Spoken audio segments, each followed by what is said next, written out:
Although the state health department gave bowling alleys the green light to reopen earlier this month, one Lansing area bowling alley is moving forward with a lawsuit that was filed almost a week ago. So if the government's going to take your property, they need to pay you for it. Governor Gretchen Whitmer and the state health department are now facing a lawsuit from the Royal Scot Golf and Bowling Center near Lansing, along with 3 other bowling alleys and a skating center. This will be the second lawsuit from bowling alleys that Whitmer has had to deal with. The first one asks the state to give bowling alleys the leverage to fully operate during the pandemic. First one, obviously, the Supreme Court deemed it to be illegal.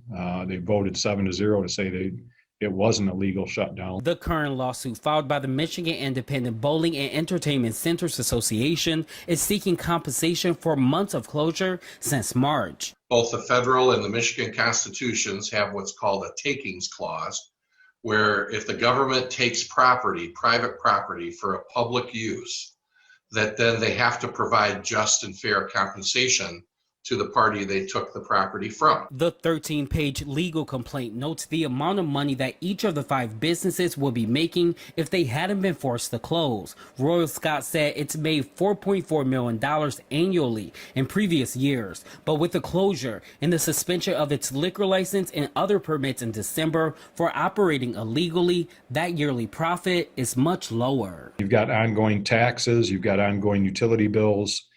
Just because it's closed don't mean the expenses stop. Fox 47 reached out to Whitmer's office for a statement but haven't heard anything back. The Michigan Department of Health and Human Services released the following statement saying in part, MDHHS has put in place measures that will save lives by limiting specific indoor gatherings that would greatly increase the risk of COVID-19 spread. Public health experts from across the nation say these types of actions prevent the healthcare system from being overwhelmed with COVID-19 cases. Now, according to the attorney David Coleman, all 7 businesses combined hope to get at least 7 figures. For now, reporting for Fox 47 News, I'm Larry Wallace.